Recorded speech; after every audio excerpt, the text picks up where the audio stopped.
duk wanda sana'arsa ta zama yawo da ya maɗi da mutane suna yin kaza, manzo Allah ya ce masu yin wannan aikin ba za su mutu ba sai sun yi abin da wannan yake.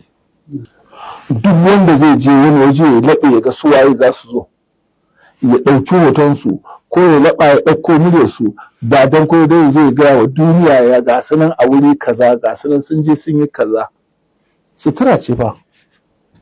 Yanzu waye za a gani da wato haske in duk Allah zai tona kowa sirrinsa. Me yasa ake tsoron lahira? Allah ce ya mutu bil sara'ir. Rana ce da duk wani uwa da kai duk wani abu da ka ɓoye nan za mu bayyana shi. To amma har haka akwai waɗanda Allah tabaraka wa ta'ala ba zai kawo su kan awo ba saboda sutura. Akwai waɗanda ba za a zo da sunan ba sai dai a neme su a rasa, in ɗan wuta ne sai dai a gansa a wuta kawai, in ɗan aljanna ne sai dai a gansa a aljanna, amma ba za a zo da sunan awo ba saboda sutura. Ya mutum ka kaddara sabo ne, to akwai wanda ya tsira daga yin sabo? Shin saɓon nan ba iri ba ne? Wani saɓon da kake zaton ya je ya yi a hotel, wani wanda a masallaci na saɓon da yake da wani na hotel ɗin ba. Wallahi wani saɓon da wani zai yi a masallaci to gwamnati na hotel ɗin. Kai kuma ina naka aikin, ina naka hidimai da yanzu ka gama komai sai bin sayon mutane. Ba ga mutum ba ga me ya zo yi ba. Me Allah tabaraka wa ta'ala yana iya jarraba mutane da abubuwa da yawa wanda kai baka san haƙƙinsu ba. Wanda suke bin kisoshin bayan Allah sun ji labarin abubuwa da yawa. Akwai bawan Allah da aka ce an gan shi yana tallar taba, farantin taba da goro, bayan da mutumin an ɗauke shi jagora malami shugaba, amma kawai sai aka zance shi a wata unguwa da baka na taba. Bayan ya dawo sai wani ɗalibinsa ya ce an ce an ganka kana kaza, ya ce haka ne. To alaka ta wala me kai ka sai da taba? Ne shi bai gada kawai da zai gaya masa, sai ce ka san abin da yasa?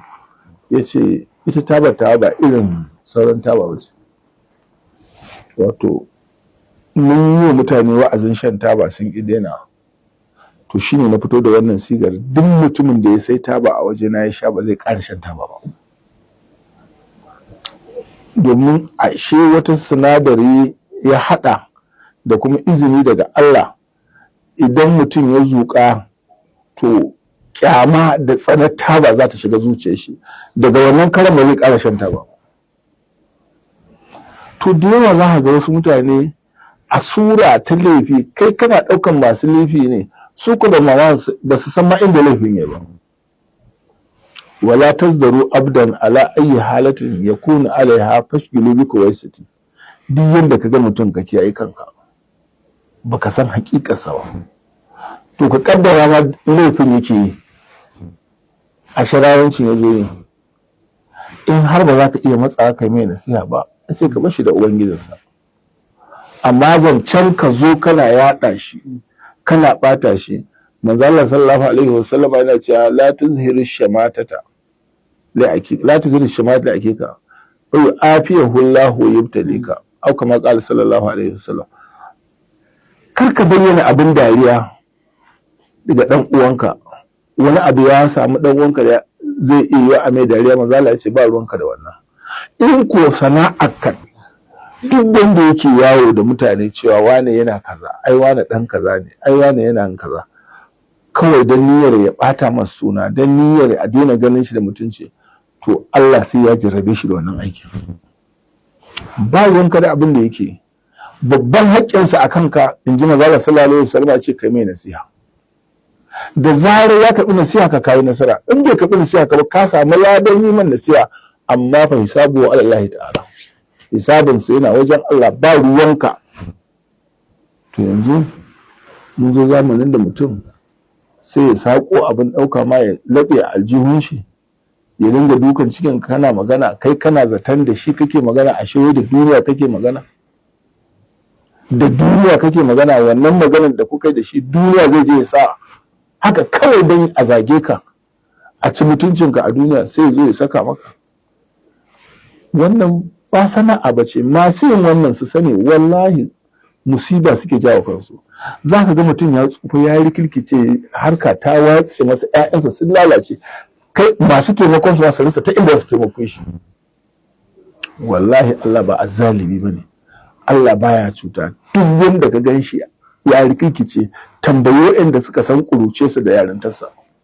Za ka ji wannan kayan ya daɗe da sowo su, ya daɗe da odar su, sai yau aka kawo mai.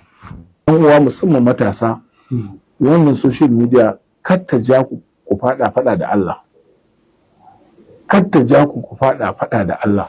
Abinda duk za ku yi na neman abinci, na fasaha, na kaza, kar ku yadda ku sa haƙƙin wani a ciki. Kar ka yadda neman abincinka ya sawa sai ka ci mutuncin wani sannan za ka ci abinci, sai ka yi wani ƙazafi sannan za ka ci abinci, sai ka yi wani ƙarya sannan za ka ci abinci. Kar ka yadda wannan ta ce sana'arka. Da wannan gwanda kai dako a baka ka zauna lafiya, ka haifi zuri'a ɗanyi bayan da ji tausayinka.